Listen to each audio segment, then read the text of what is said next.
You're tuning into Black and White Sports on YouTube. The no-holds-barred truth on sports.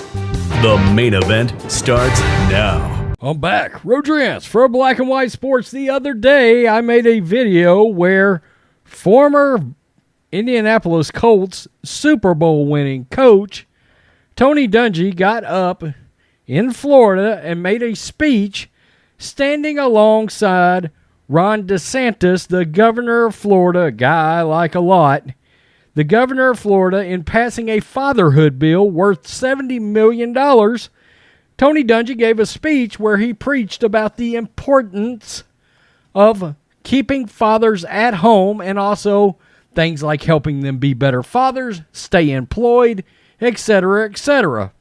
Things that you would believe would have been a worthy cause.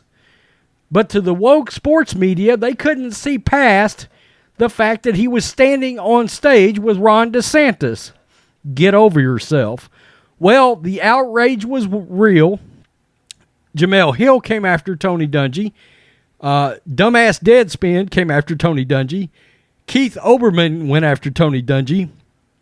The woke Twitter mob activated and destroyed Tony Dungy. And things got quiet. Except Tony Dungy doesn't go out without a fight. I mean, you don't be a Super Bowl winning head coach without having some motivation. Now, look, Tony Dungy is a unapologetic Christian. Doesn't care what anybody thinks about that. He's always very honest and open. And today, he fought fire with fire as he hit back against the leftist woke sports media mob and Twitter, while they still have Twitter. Tony Dungy responds unapologetically to the leftist outrage over his fatherhood comments. Quote, Obama said the same things. Oop. He invoked their Lord and Savior on the leftist side, Obama. He slapped Obama right back in their face. Former NFL coach Tony Dungy, who was the first black head coach to win a Super Bowl title, became the target of left-wing critics this week when they conjured up outrage at Dungy's racial wrongthink. This is the Federalist. On Monday, Dungy appeared alongside Florida Republican Governor Ron DeSantis to support the governor's responsible fatherhood initiative. What's amazing about this is how much of a worthy cause this is, and people couldn't see past their own partisanship to get on board with the importance of fatherhood.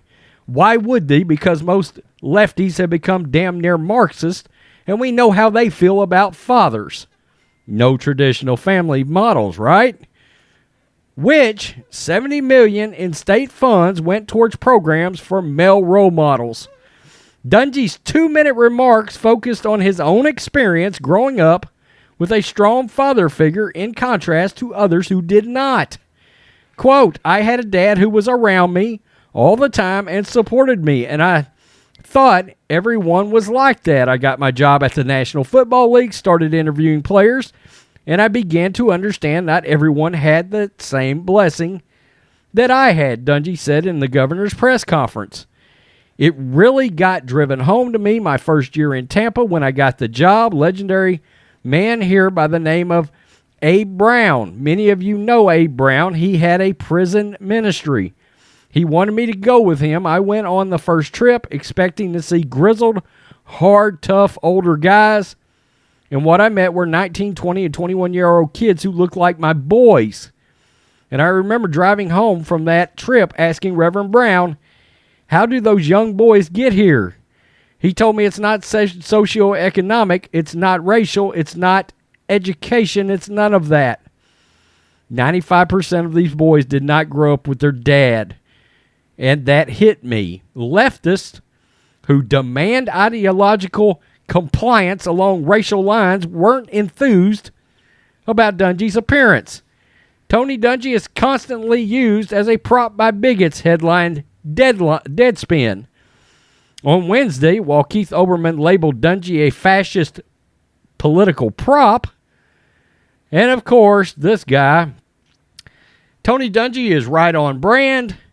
Tony Dungy probably means well, does plenty of good in the world. However, his racist apologist respectability politics and the black friend showmanship is an unnecessary dance move he doesn't need to, quote, tap into to do that work. And of course, let's not forget Jamel Hill.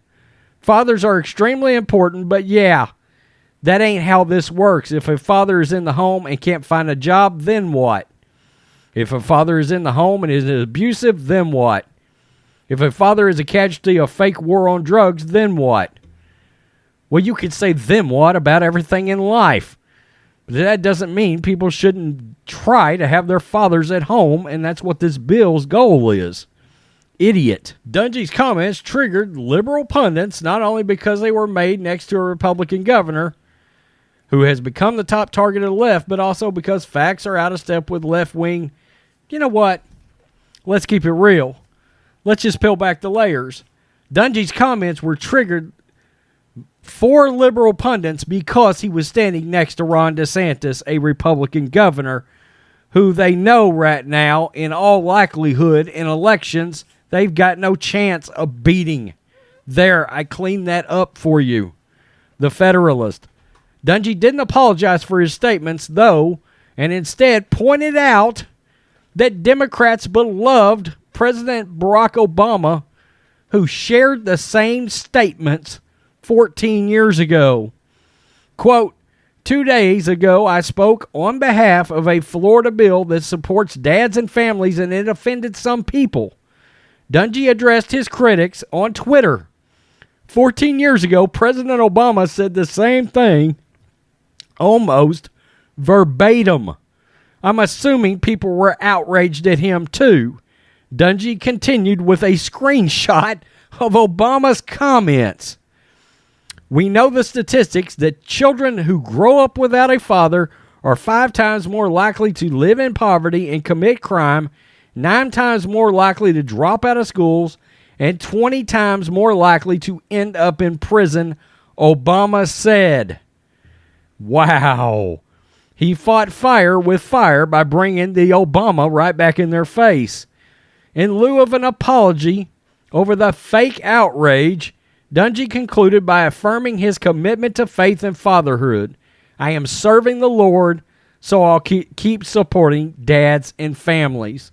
Bravo, Tony Dungy. And I like the fact that Tony Dungy doesn't back off the religious side of this, because that's part of all of this that's going on, is the war on Christianity and the war on beliefs, even if you're religious or not, that could be tied to the structure around being religious. Tony Dungy is strong in his faith, and he don't give a damn. But he's also bringing up the hypocrisy of, look, this is your Lord and Savior, Democrats, President Obama, who said the same thing, and you didn't say a damn word about it to him. Of course, so much has changed on the left, people forget that when Hillary and Obama were running against each other, neither one of them supported gay marriage. By the way, they're both Democrats. That's how much this world has changed and how much the world has lost its mind. I mean, my God. Think about that a minute, from 2 Democratic presidential candidates. Didn't support gay marriage. Where are we now? Trying to push sexuality on children in school now, young children. I mean, it's nuts. It's nuts. You know, you give an inch, they're going to take a mile. Bravo, Tony Dungy. Bravo for putting a little of their own back in their face, because that's hard to argue with. But these, like I said, Marxists are it's a war on traditional family units anyway. Tell me what you think, black and white sports fans. I like Tony Dungy. I do. Peace. I'm out. Till next time. Thanks for watching the show. Be sure to like, comment, and subscribe. Be sure to tune in next time on Black and White Sports.